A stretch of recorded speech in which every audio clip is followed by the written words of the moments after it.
When the hoop groupers arrive for the Shoot, Dunk, and Spin Classic, the crowds on the shores of Lake Erie are massive.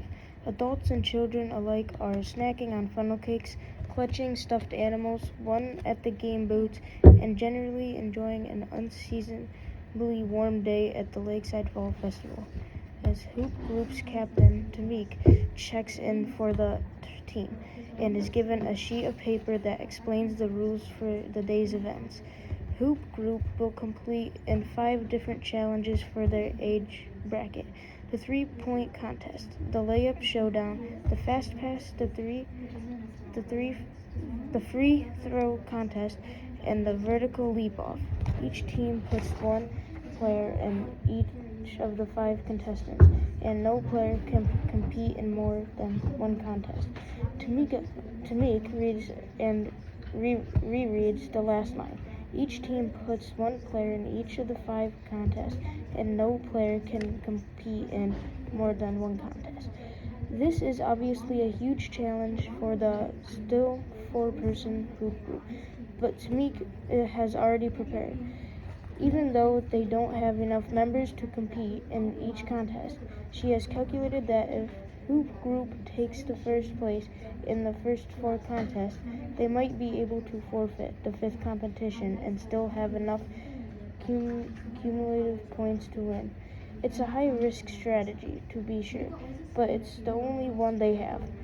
First up is the 3-point contest. When she, Anthony, Chris, and Dex were deciding who could compete in which event, appointing Tamik to the battle of the long-range shooters was a no-brainer. Tamik knows she's money anywhere behind the arc in either corner. The wings straightway, no matter where she stands, she's nothing but net. 4 volunteers roll out racks of basketballs for Tamik and the 3 other kids in her heat. On their turns, they each get 5 attempts at each of the 5 spots on the court. As the first contestant begins, Tamik quickly realizes that he does his best work from the top of the arc.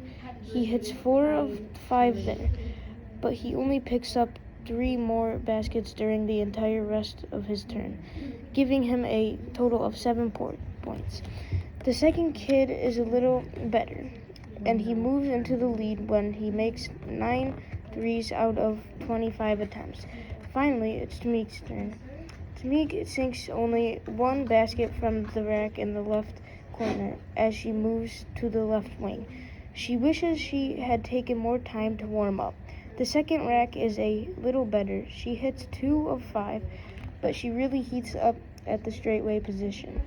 There, Tamik makes 4 shots, giving her a total of 6 as she heads toward the last 2 racks. She needs only 3 to tie the current leader, but Tamik isn't interested in tying. She wants to move into the lead, and she wants to lead big. On the right wing, Tamik's emotions get the best of her. She scores on the first 2 shots, but she's anxious going into the last 3. Just one more bucket would move her into a tie for first, but she puts too much on her shot, and all 3 ricochet off the backboard. Now she's at the last rack, the right corner, her favorite spot on the court.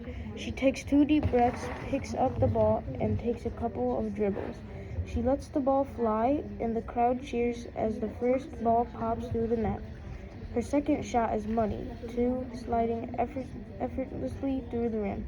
Shots 3 and 4 are more of the same, and now Tamik's only objective is sinking the last shot and finishing her turn with a perfect 5 for 5. Tamik takes 2 more dribbles and lets her knees bounce as she sinks into her heels. She eyes the back of the rim and then aims for an imaginary spot just inside it, just like her father always taught his players. Then she shoots swish. Tamik makes 7 of her last 10 shots for a total of 13 during the round. It's good enough to move her into first place all by herself. The hoop groupers have secured their first contest victory, but there is no time to celebrate.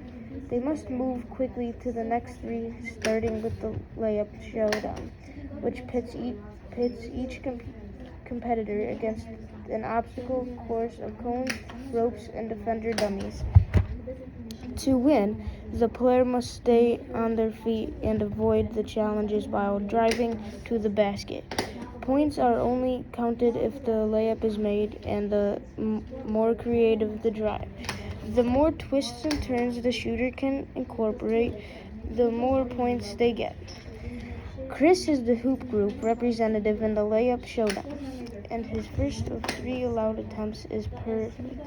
He doesn't touch any of the cones or the dummy defender, and on his drive, he comes in at the perfect angle to sink a right-handed shot. The judges give him a score of 7 out of 10. On his second drive, Chris is even better. This time, he scores an 8. The problem is Chris's last attempt. A couple of extra cones are set up to increase the difficulty, and Chris nearly dribbles right into one. As a result, his balance is off as he heads to the goal, and when he puts up the shot, it rattles around and rolls right off the rim. Chris gets 0 points for his last layup and finishes the competition in 3rd place. Though Chris is devastated, Tamik assures him that everything may still be fine, but that's if and only if they can score perfectly in the next 2 battles. There's no more room for error. Anthony readies himself for the fast pass contest. He'll have 60 seconds to hit as many targets as possible, some that are close and others that are far away, thus requiring incredible arm strength and aim. The reward for hitting the bullseye on targets that are farther away is obviously more points, and Anthony begins aiming for them. In theory, this is a smart plan because no one throws harder than him. But after time, Anthony picks up the ball and hurls it with all his strength, and not a bit of accuracy. Like Chris, Anthony slides down the leaderboard and ends up in the middle of the pack. At this point, hoop group's only hope rests on Dex's narrow frame. He'll be competing in the free throw competition, primarily because the only 2 options remaining are that contest and vertical leap off, and Dex can't exactly jump. On the court sideline, Anthony, Chris, and Tamik are huddled together, reciting every prayer they've ever learned. If Dex doesn't win, there's no way the team can take home the gold. If the hoop groupers don't win the shoot, dunk, and spin classic, they won't get an automatic bid for the fall invitational. And with their team of 4, Tamik knows they'd never be able to advance through the qualifying tournament. Thankfully, Dex doesn't disappoint. Still shooting grandma style, he drains 17 shots in a row. The 2nd place finisher locks in 11 baskets, not even close to the kid with the Rick Barry technique. When Dex comes off the court, he's so excited about his performance and hoop group's second first place victory. He's nearly floating. Tamik, however, is suddenly sullen. She's recalculated the scores and discovered that not only the hoop groupers have to compete in the vertical leap-off contest, but if they want to take first overall, they may need another first-place victory.